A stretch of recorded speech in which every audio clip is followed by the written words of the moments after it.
Hot Thrusters! Yes, it's Crowley Time Live. Coming to a theatre near you soon, ? Yes, if you live in Wales or near London. My name is Link Tangent. I'm a space cartographer working for Galactic Central Command. Feast your eyes and ears on the latest Crowley Time Live episode. The rip-roaring, side-splitting, mind-bending sci-fi epic, Link's Gambit. Yep, that's me. You're probably wondering how I ended up in this situation. Firstly, tomorrow, if you're listening to this on release day, Saturday the 2nd of May, we'll be at the Machynlleth Comedy Festival at 6 p.m. with special guest stars Joz Norris and Gemma Arrowsmith. Holographic disruption mariachis deployed. Then next week, again, if you're listening to this on release day, at 9:15 p.m. on Wednesday the 6th of May, it's your last chance to see Link's Gambit in the capital at the Soho Theatre on Dean Street, with special guests Margaret Cabourn-Smith and David Reed. I would, baby. I'm just feeling very emotional right now, and I have a headache. And both shows will feature live sound and music from the maestro, Odin Ornhilmarsson. Go to live.crowleytime.com for all the info and to book tickets. Let's chart a course for live radio comedy theatre fun. I'll try anything once, except tripe.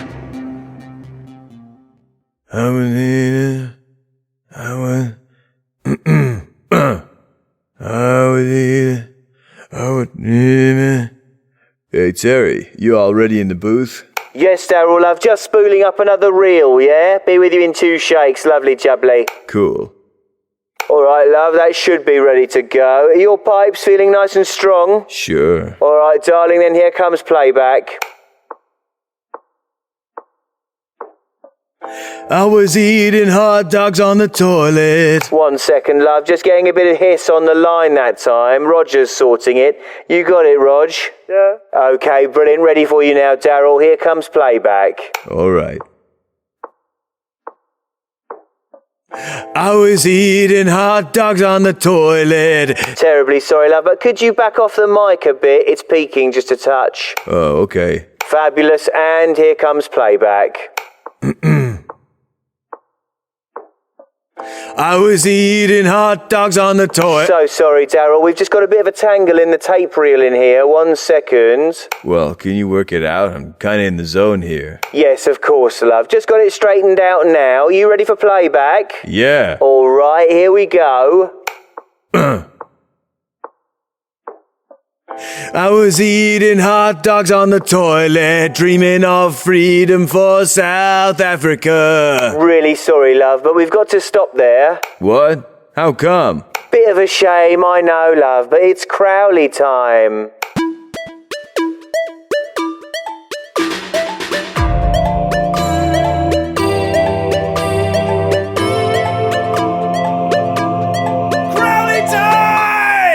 Hello, and welcome to Crowley Time with me, Tom Crowley.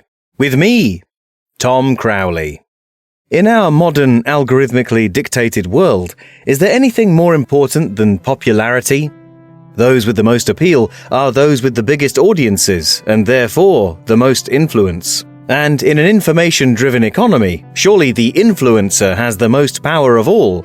I've never been interested in wielding influence, really, except when a plumber is sucking in air through their teeth after being asked to come up with a price for their work, and I'm trying to use my facial expression to convey to them that replacing a bathroom fixture is essentially a jolly pastime, that they should really be paying me to let them perform in my home. But besides then, no. The power to sway men's minds has never been something I aspire to.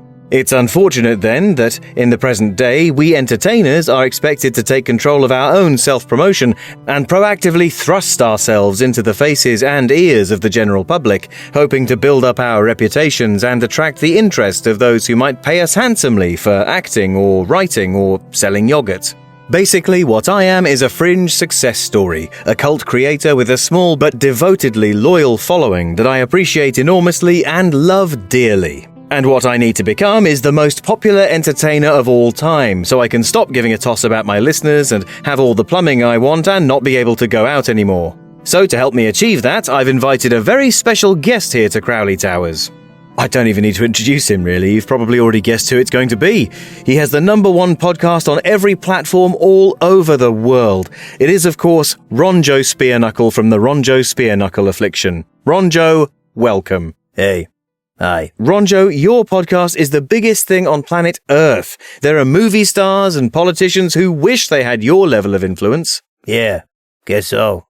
How about that?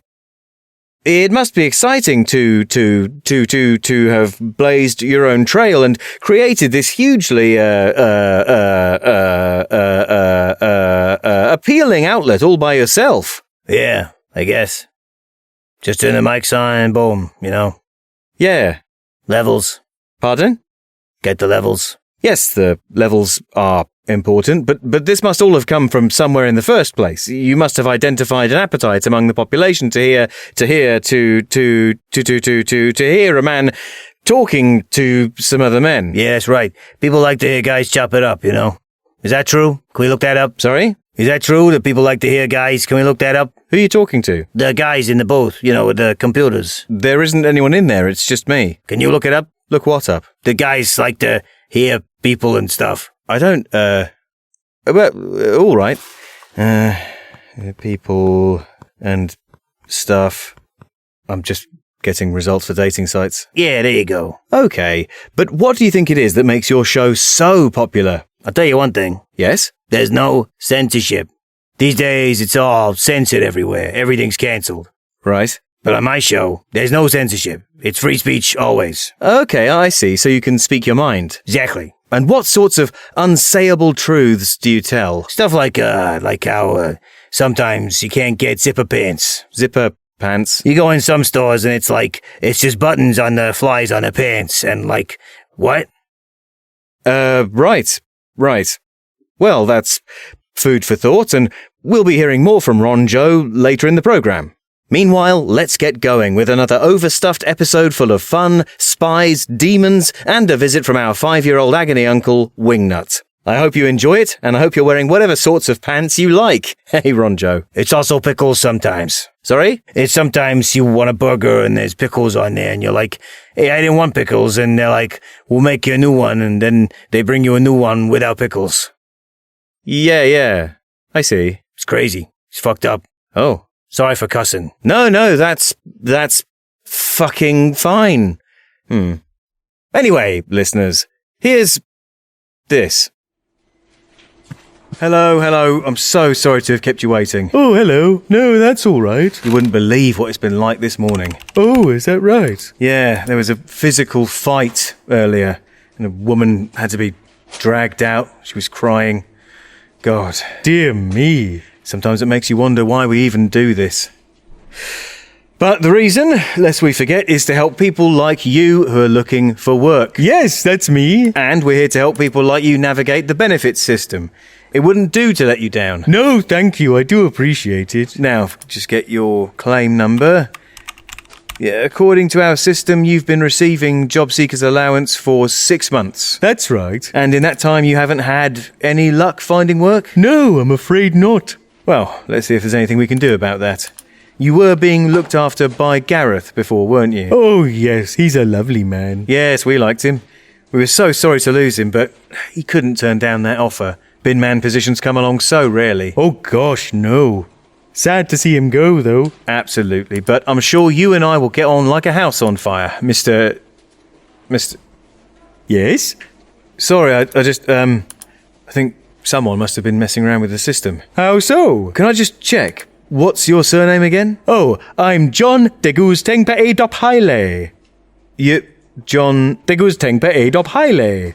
And that's spelt... Yes, that's right. Is this a joke? Sorry? Is this a prank? Is this a wind-up? No. Right.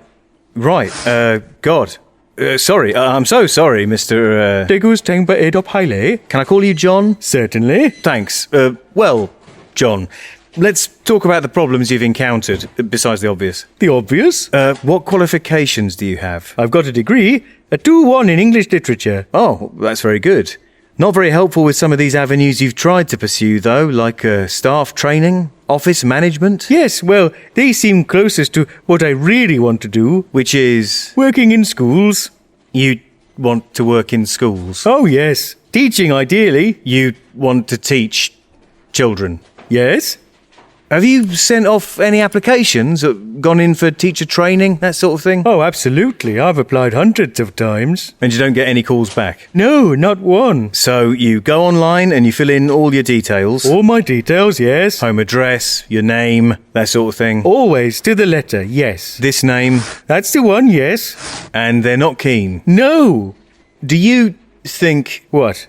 Well, Mr. John, I just wonder if perhaps the problem you're having is, well, your name, to be honest, frankly. What about it? Well, have you ever wondered that it might send the wrong message? What? My name? Yes, because while I do appreciate that it's pronounced deg... Degus Tengpa Edop Haile? Yes, while it's pronounced like that, it's still spelt disgusting paedophile. Oh, that must be the problem. Right. So this is a wind-up then. Oh, yes. So what? You just wanted to see how long you could get away with it? How long I could get away with signing on for the dole using the name John Disgusting Paedophile, yes. Right. And presumably Gareth just found it too awkward ever to question it. Yes, I could see him wrestling with it every time we had a meeting. Well, I found it difficult to bring up. Yes, I could tell. Well, our thinking was that in the current climate, questioning someone's name just isn't something you want to risk. No, that's in our training as well. You're not meant to pass comment on other people's names or appearance. You never know quite what regional variations there might be, and people are already in quite a vulnerable place coming here. Sorry, you said our thinking. Oh, yes, me and my brother Joshua over there. All right. Oh, yes, the man who's been filming us vertically on his phone this whole time. So I take it this has all been part of some sort of viral social media stunt. Yes, that's right. It's really taken off over the months. Dizzy Pedo 420 on TikTok, up to 600,000 followers. That's quite impressive. That's nearly up to like TV viewing these days. TV's dead, mate. Yes, of course it is. Well, obviously now I'm going to have to cut off your benefits. I hope that's not going to cause you too many problems. Not with the Monster Energy sponsorship we just landed last month, eh, Joshua? That's right, bruv. And we're already extremely independently wealthy. Yes, naturally.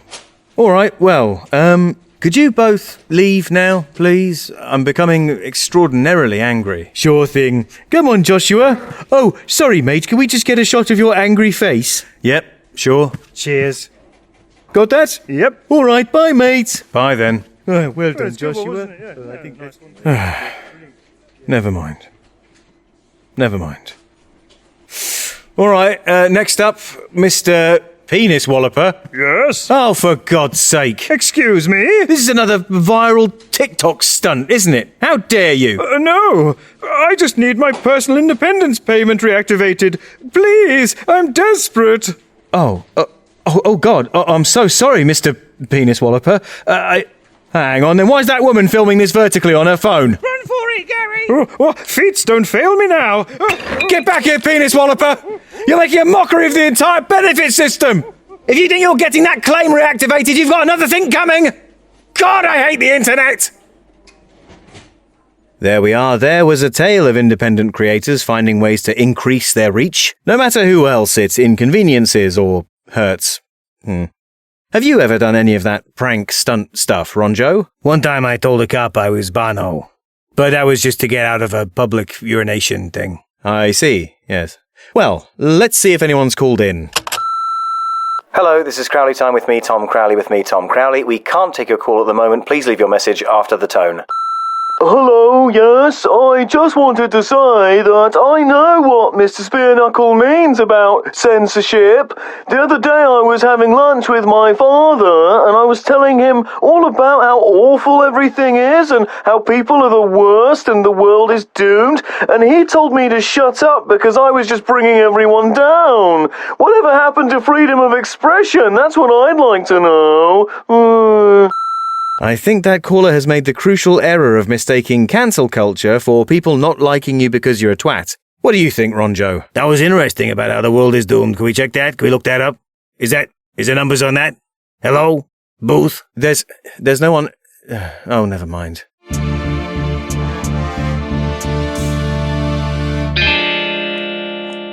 Miss Nutbutter, is Agent 9 here yet? You mean that reckless, incorrigible operative John Pewter? That Agent 9? Is there some other Agent 9 I haven't been told about, Miss Nutbutter? No, I suppose not, Controller. He is one of a kind. Kind of late, you mean? He was supposed to report at 10 a.m. sharp. Where is he? Well, sir, if I just unzip myself, I can tell you...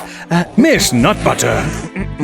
Miss Nutbutter? That I got here early. Morning, Controller. Earl Grey. Oh, Pewter, you got me there.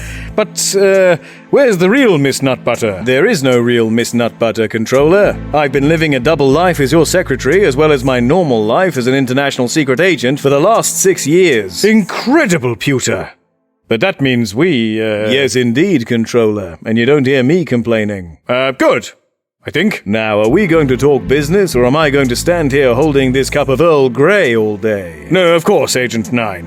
Thank you. Now, this is of the utmost secrecy, Pewter, more so than any other operation you've ever undertaken. I'm perfectly happy undercover, Controller, as you know very well. Yes, quite right, quite right. This comes straight from the top, way over my head, and you're the only one we can trust to handle a matter of this sensitivity. Go on. Well, it seems that a journalist has got hold of some unfortunate photographs of a member of the royal family on an island, and we need someone to get them back. Nope, fuck that. Pardon me, I'm not doing it. Fuck them. That's HM you're talking about, Agent 9. I don't care. Fuck him. Fuck the lot of them. Oh, go on. No, you're really supposed to, you know. I'm not bothered. Tell them to stuff it up their asses. Well, really? And you can stuff it as well. And you've got quite a small willy. Oh. I thought it was all right. Hello, this is Officer Tedeschi from the San Antonio Police. Spear knuckle, you asshole. I knew you weren't Bono. You've urinated your last public space. Oh dear. Sounds like you're in trouble once you get home, Ronjo. Say what? I couldn't hear. I was peeing in his plant. Oh, don't worry about it. Cool, I won't. Say, this is swell. What is this, Apple Store? No, Ronjo, this is our sorting room where we sort through all the letters we get sent in. Here's the latest, sir. Hello. Who's this? And why do I smell urine? The answer to both of those questions is Ronjo Spearknuckle, Savaloy. Is it a code? No, it's this man, Ronjo Spearknuckle. Oh, hello.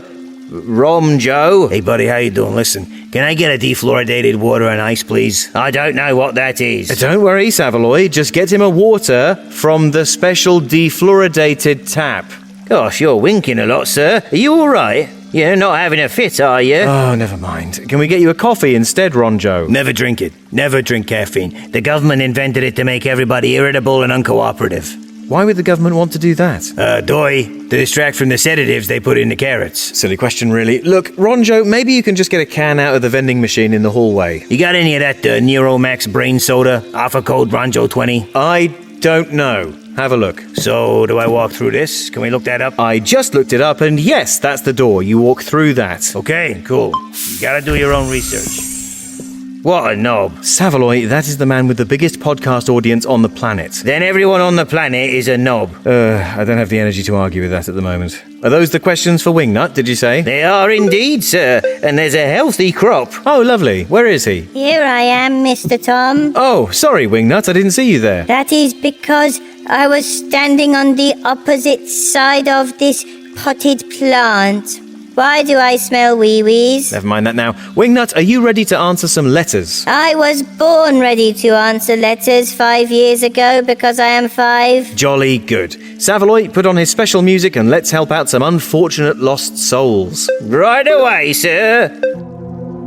Hello, my name is Wingnut. I am a 5-year-old boy who helps you with your problems. And last week I skinned my knee and I didn't even cry. And I told my mummy, who put a sticky plaster on it. And that means I am very grown up now. And the plaster had Ninja Turtles on it. We have had lots and lots of letters full of problems for me, a 5-year-old boy, to solve. And by golly, I will solve them now as if my life depends on it. Our first letter is from Lillian, who writes, Dear Wingnut, my name is Lillian, and I am a 14 years old person who needs helps with their problems. Do you have a pet? That is not a problem, Lillian, so instead of answering it, I will tell you a story. I think because of being all grown up with the sticky plaster, yesterday my parents told me it was time to be a big boy and go with them for the first time to a funeral. The funeral was for my great-uncle Hubert, who was my granddaddy's brother. My granddaddy is my mummy's daddy, and my great-uncle Hubert was his brother. I hope that is clear now.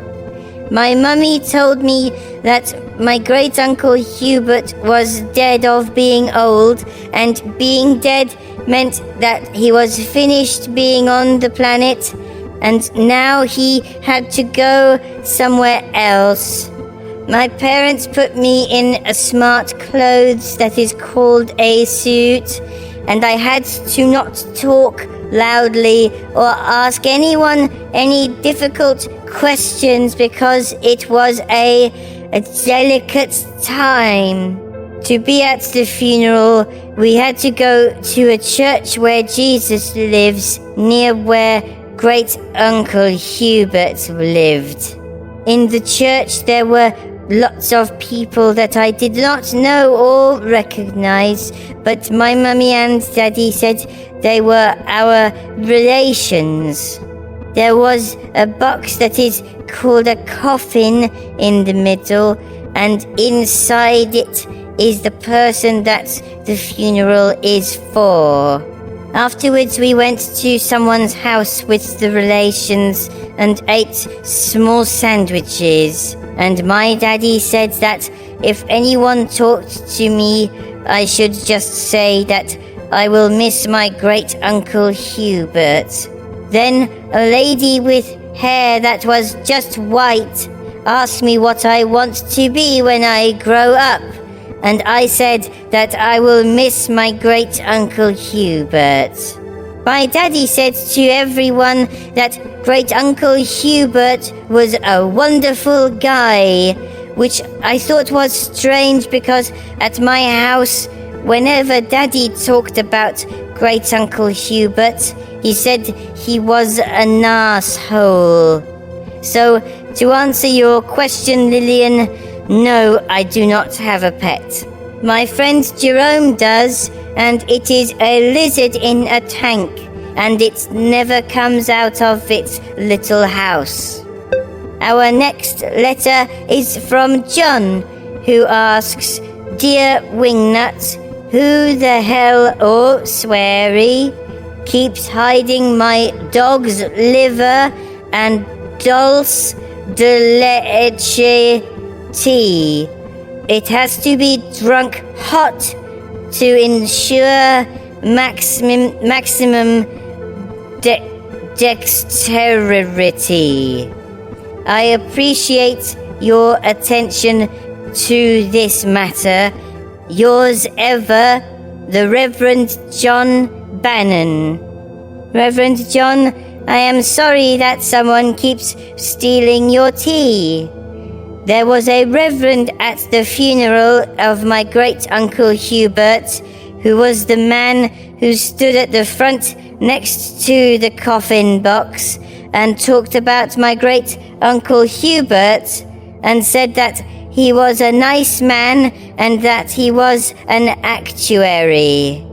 At the house after the funeral, my mummy said to my daddy that a lot of people who were there didn't even really know anything about my great-uncle Hubert, and that they were there just to steal some tea, like people have done to you, Reverend John. And I think that my mummy meant food as well as actual tea, the drink. But then the Reverend who was there came over, and Mummy stopped frowning and did a really big smile and said it was a lovely service, which is another thing that people kept saying all day.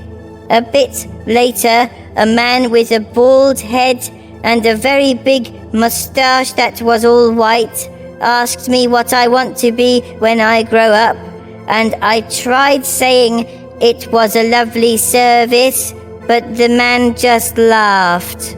I don't know why. Reverend John, I think that you should put a secret camera next to your dog Silver and Dolly mixture tea, so that you can see who keeps taking it and hiding it. But also remember that maybe nobody is stealing it, and you are just forgetting where you put it. So when you watch the video from the camera after, you may end up with an egg on your face. Our last letter for today is from Nicole, who says, Dear Wingnut, I sometimes have trouble sleeping. What do you do when that happens to you? Also, what is your favorite bedtime story? Love, Nicole. Well, Nicole, love to you too. I do not usually have trouble sleeping because after a busy day of helping people with their problems, I am all tuckered out and go out like a light. But last night I did have trouble sleeping because I was thinking very loudly and for a long time about Great Uncle Hubert and what it means if you are dead. In the car, when we were coming back from the funeral, when my daddy said it was okay for me to take my black funeral tie off, I asked where people go when they die.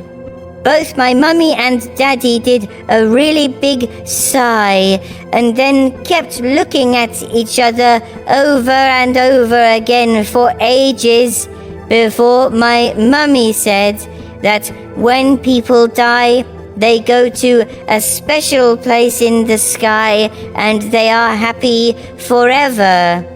Then my daddy did the voice he does when I ask if we can go to Legoland and said, some people believe that, but some people think that you just go to sleep and you don't wake up and that's it. Then my mummy did a frown that means they will be having a lively discussion later on.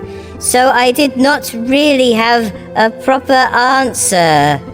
So I was thinking about it all evening and then in bed when the light has gone out and I should be getting my 40 winks. But do not worry, Nicole. I thought about it until I worked out the answer. I think that going to a special place in the sky sounds a bit silly, and my mummy did not sound like she really thought that when she said it. But I also don't think that you can just go to sleep and that is it, because being a person is very complicated, and it does not seem like something you can just turn off like the light at bedtime. So it is good that you have asked me about my favorite bedtime story, because that is important for this. My favorite bedtime story is called Peggy's Toy Box, and it is about a little girl called Peggy, and she has lots of toys. She has a stuffed rabbit called Hoppy, and a toy train called Thompson, and an iron miniature of an apothecary named Godfear Abernathy. And when she is playing with them, they all have personalities and life, and they think things and they do things, and when Peggy is finished playing with them, she and her mummy put them back in the toy box from the title, and they are just still in there. But the next day, Peggy gets the toys out again and plays with them, and then they have life again. Sometimes they are the same, and sometimes they are a bit different. Like in the book, Godfrey Abernathy is a bit less fatuous. So I decided that we are like those toys, Nicole, and when we are put in our box, our life goes away, but that does not mean it is gone forever, and somewhere, sometime, a child will get us out of the box and give us life again. But I do not know who that is or when that will be. I decided that this is what will happen to Great Uncle Hubert, and when it does, I hope he changes a bit and he is a wonderful guy and not an asshole. And I thought that, and before I knew it, I had fallen asleep until morning, because it was daytime again and time to come and answer all your problems. So, Nicole, next time you have trouble sleeping, I think you should think about Great Uncle Hubert and think about the child that is keeping us safe and tidy in the toy box just for a bit until they want to take us out and give us our personalities again. I was hoping to talk about this during my Ask Wingnut show today, and for giving me the opportunity, I am saying that you are Letter of the Episode. I hope that makes you happy and that you get some sleep if you need it. My mummy says that when I do not get enough sleep, I am a right little grump. That is all the problems I am solving today. I have talked a lot and now I am thirsty. Thank you, I love you. Bye, Wingnut. Sorry to hear about your great uncle. Thank you, Mr. Tom. He is resting in peace. Actually, it's, yep, rest in peace. Rest in peace, Great Uncle Hubert. Well, many thanks to Wingnut there, and thanks to all of you for sending in your letters. Oh, sir, actually, there was a second message from Lillian. Let's see here. P.S. Say hi to the little lemon for me. Where is the little lemon, Savoy? Oh, I don't know, sir. I ain't seen him in ages. I wonder where he can have got to. This is what this whole thing is really about, isn't it? You and me. It never really meant anything, did it? I'm a lemon. Don't try and sweet-talk me, you beast. I'm yellow. I know what you've been up to. Hacking into my husband's laptop, stealing the details of the arms exchange with El Delphine. I got seeds inside. I don't want to hear it. You never cared about me at all, you monster. Put me in your drink. Who knows? Yeah, well, at least we know we'll see him at the Machynlleth Comedy Festival on the 2nd of May. Don't forget the Soho Theatre on Wednesday the 6th of May. Yes, of course. If people want to see the Little Lemon, or indeed me, and they live in or around London, they definitely shouldn't miss out on Crowley Time's first ever show at the Soho Theatre on Wednesday the 6th of May. Well, it is their last chance to catch the new live episode Link's Gambit in the London area, isn't it, sir? That's right, and if I were them, I'd go to live.crowleytime.com for full details and tickets. What a good idea. Ugh, I feel dirty. Just keep smiling. Anyway, Nicole as Letter of the Episode. you win a free Crowley Time Maximum Elite t-shirt, which will be with you shortly. And every letter read out on the show wins a digital download of Discount Bin, the show's soundtrack album. So if you heard yours, keep an eye on your inbox. And if you've got a question or a personal manifesto you need some ears on, or a problem for Wingnut to solve, send it to crowleytimepodcast@gmail.com. That's crowleytimepodcast@gmail.com. And you never know, you could be Letter of the Episode. Hey, you, the guy. Me? What is this, like a can of British Neuromax brain soda? That's Tizer. Yes, that's right, Ronjo. Tizer is British brain soda. It's got extra nutrients in it to increase thoughts. Oh, sweet. I've never seen someone chug a Tizer that fast before. He'll be all right.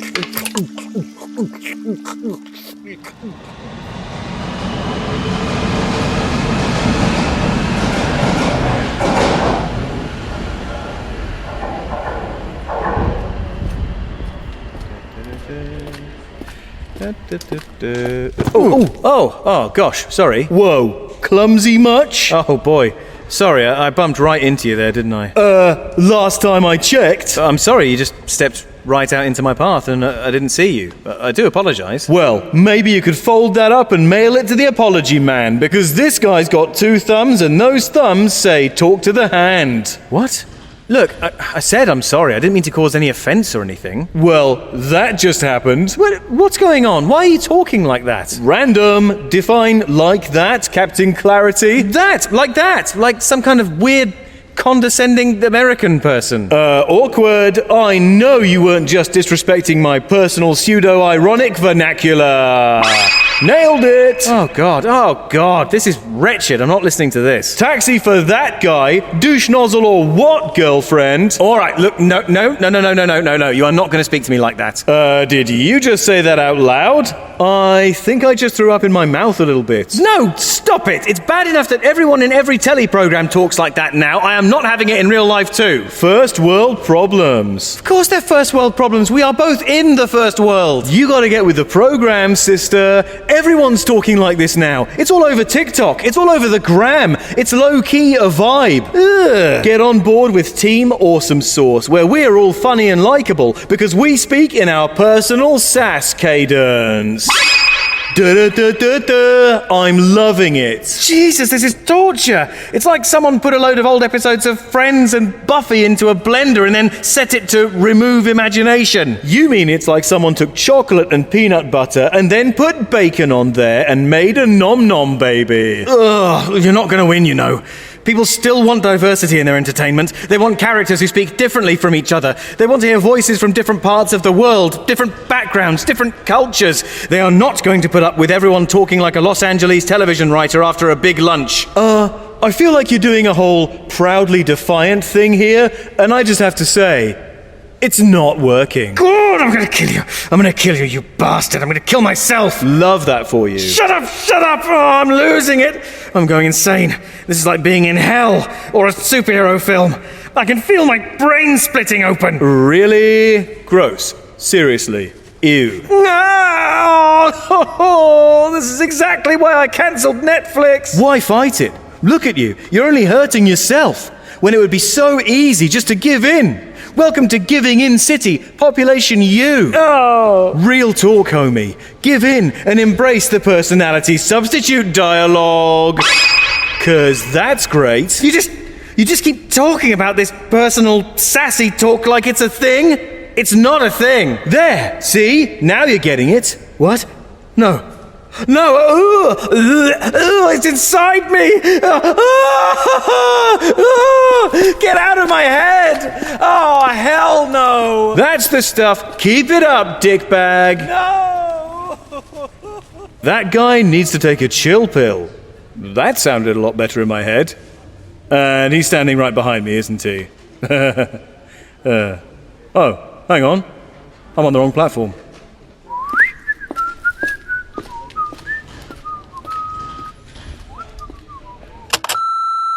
Hello, this is Officer Tereski again. God damn it, Spear Knuckle, you son of a bitch. I'm gonna get you one of these days. I tried to get a flight to British land, but it turns out you need a passport to get on an airplane, and you need a special permit if you want to take a gun with you, and all these forms are just taking forever to fill out, and I don't know where I'm gonna find the time with all the murders and everything, but the point is, watch your back, asshole, because give it a month or 3 for these applications to get processed, and your ass is mine!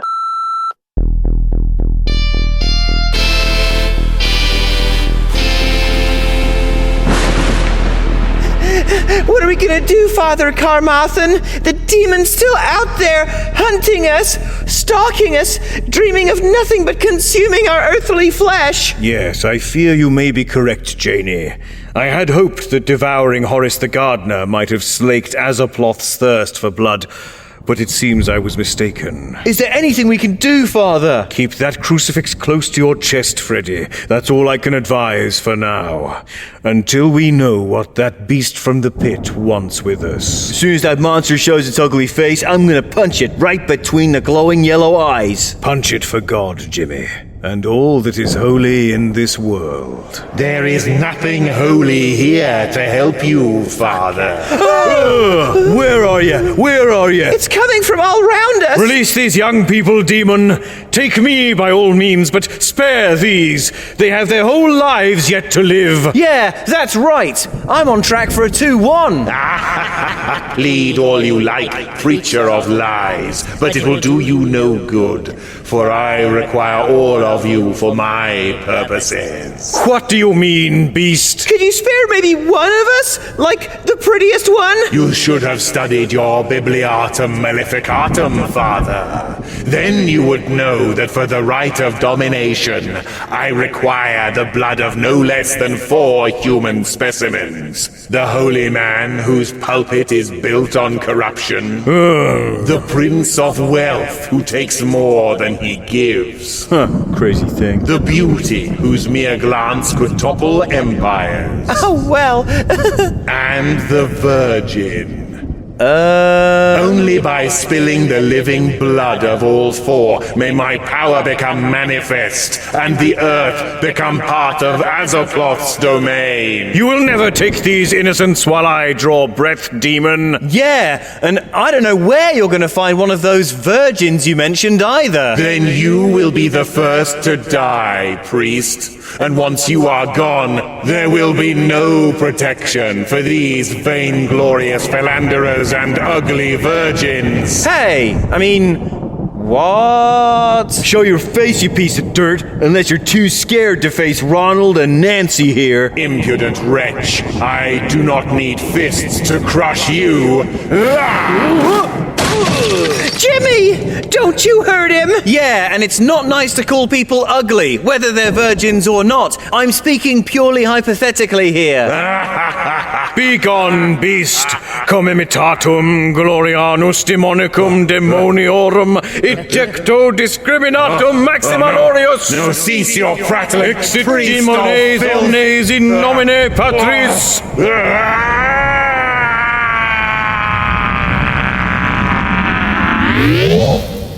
Jimmy, are you okay? Yeah. I wish I could say the same for the Chesterfield, though. This is no time for levity, Jimmy.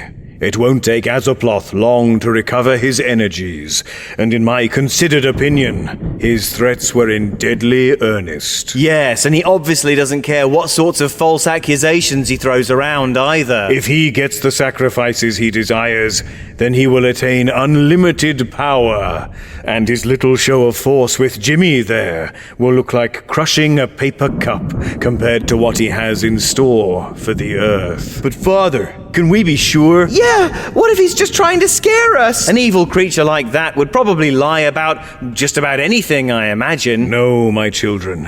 As cruel and evil as a demonic spirit like that might be, when manifested on this earthly plane, it is bound by the ritual of its summoning, and may not speak false. Shit. I mean, So what can we do, Father? Perhaps there's something that can help us in my uncle's Egypt diary. Yeah, Janie's Uncle Hucklebuck was always talking about ancient rites and demonic incantations. Always with the incantations. We couldn't stop him. Do not cry, child. We can mourn your Uncle Hucklebuck's passing later. For now, we must put a stop to Azaploth's plans before he can regain any more strength. Yeah, I mean, who knows when he might be able to find a virgin, too? I imagine there must be one around here somewhere. And if he finds them, then we're really in trouble. Because then he'll have all of the types of people he needs, you know? From what he was just saying there. I expect there are a lot more of them around than you think. Virgins, I mean. Because there's no shame in it, is there? Some people just never find the right person. Or they do, but things just don't go that way, or they don't feel ready, or other stuff just gets in the way, you know? Or whatever, I imagine.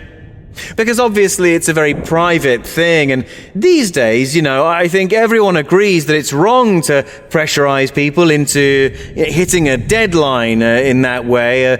It's a very special thing, and you can't rush it just because of social pressure or embarrassment. Not that there should be any embarrassment about things like that. I mean, it's the 2020s. If we can't have a sensitive attitude towards that sort of thing now, then it's never going to happen, is it? Is it?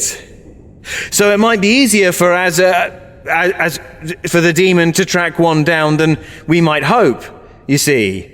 Because there's nothing weird about waiting for the right person.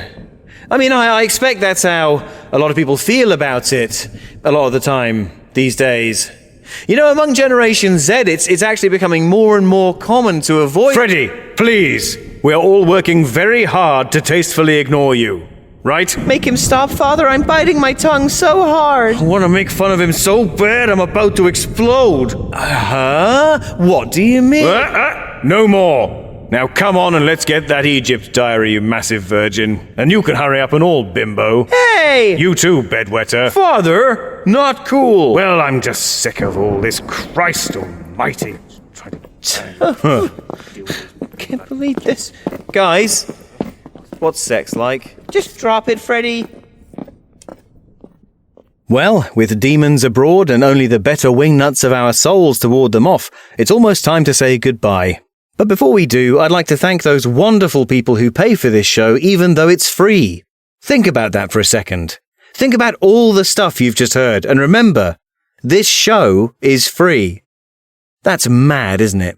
And my Patreon supporters certainly agree, as they've very kindly put their hands in their pockets to keep this show going and to get some exclusive bonus material too. Whether it be extra sketches, exclusive live streams, artwork, or whatever else. And the really kind ones are the ones who give a little bit extra. My executive producers! Steve Balkett, Sheena, Maddie Sainsbury, Laurel Carlson, Meme, Dr. the Eliminator, Matt DeProse, George Cantor, Brian Scheimig, Aileen Joins, Circumflex_Circumflex, Ellie Dickens, Anna, Matthew Del Fabro, Samantha Dye and Peter Shanks, Jenko Jenkaloid, Eleanor Trickett, Andy Case, Diggory Laycock, Amanda Waterman, Kim M, Paul Tiemann, Purple Strawberry, Tobias Anderson, Sophie Walker, James Roberts, James Rayliff, Gigi Catherine, Katrina Powers, Charlie Markley, Matt Luckcuck, and Michaela McNally.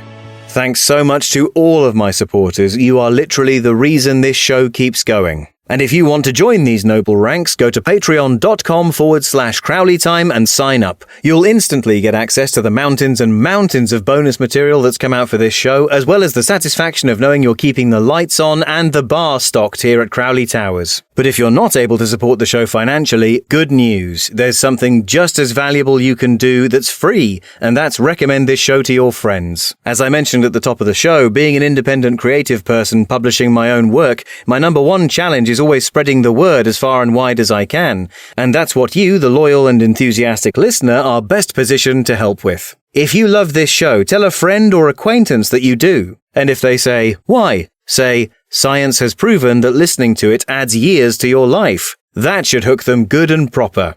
Then by the time they find out that's not true, they'll have already fallen in love with this show's motley cast of characters and enchanting soundscapes, and it'll be too late. And whatever you can do to spread the word is appreciated because, to be honest, I brought old Ronjo on here to see if he had any advice about reaching a bigger audience, and he hasn't been any help at all. Have you, Ronjo? I don't know. Have I been any help? Can we look that up? Can we check that out? No, look, there's no one... Never mind. Well, I suppose the secret of global superstardom remains a mystery, eh? Guess so. Still, I suppose you've been a guest on this show now, haven't you? So maybe some of your listeners will come and find me. Oh no. They won't, Tom. What? They're not going to listen to this, Tom. They don't listen to anything except the podcast. Well, some of them must... No, Tom. They don't want to hear anything else. They just want to hear me mumble at celebrities and say, can we look that up? Can we look that up? awkward, muttered conversations with real big pauses where nobody really knows what they're talking about and everyone complains about censorship. That's all they want. But surely your stand-up tours... Deserted. Wasteland. I saw that you played the Hollywood Bowl. Yeah, to 6 people. Do you know what a sympathy laugh from 6 people sounds like in a room designed for an audience of 17,000? Yes, actually. They don't care. They just want more of the same thing they already get. And they can't get enough.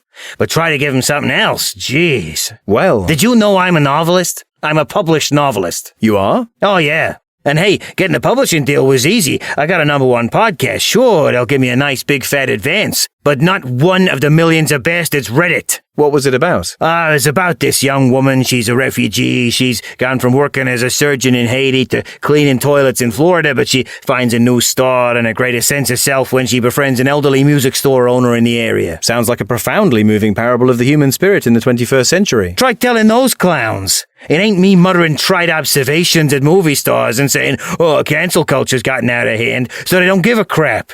Sometimes I've thought about just making the show out of AI. Save myself a bunch of time, pocket the advertising dough, and retire early. You know what my producer said when I suggested that? No? Oh, great idea, Ronjo. Then the show can keep going after you're dead. Yikes. That's me. A freaking computerized Teddy Ruxpin just spouting off, I didn't know that. Can we check that? Can we look that up? Until the sun explodes.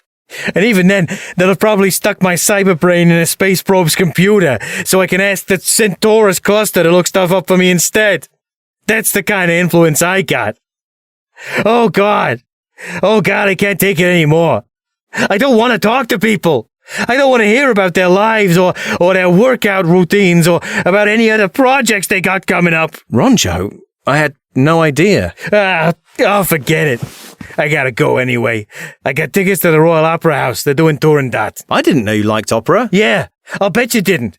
Even though I'm the classical music correspondent for the LA Times. Wow. But you think any of those assholes out there know that?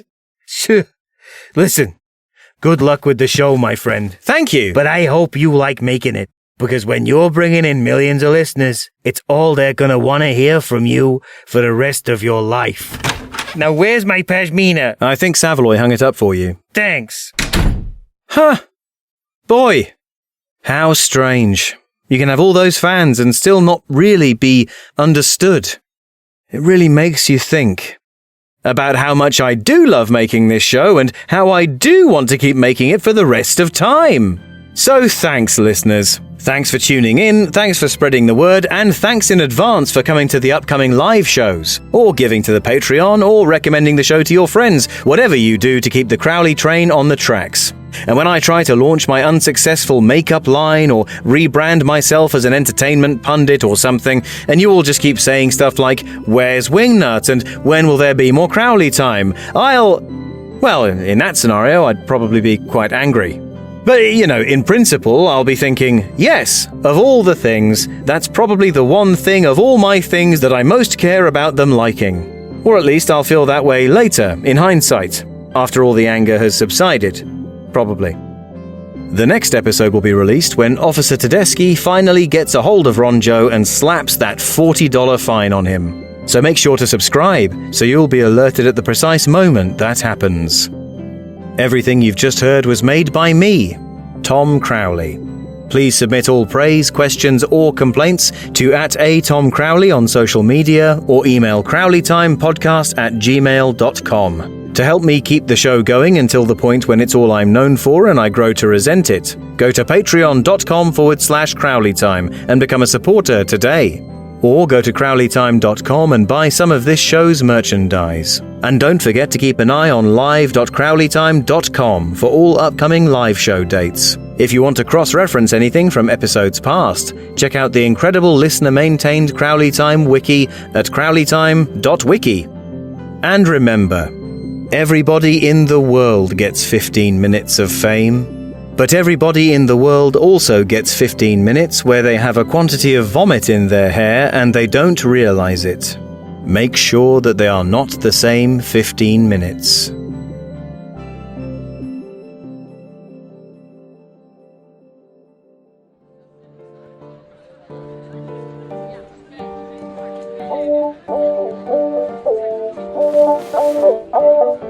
Hello? Hello, Pewter. It's the controller. What do you want? Are you sure you won't do this job for His Madge? No, absolutely not. I've told you. Well, all right.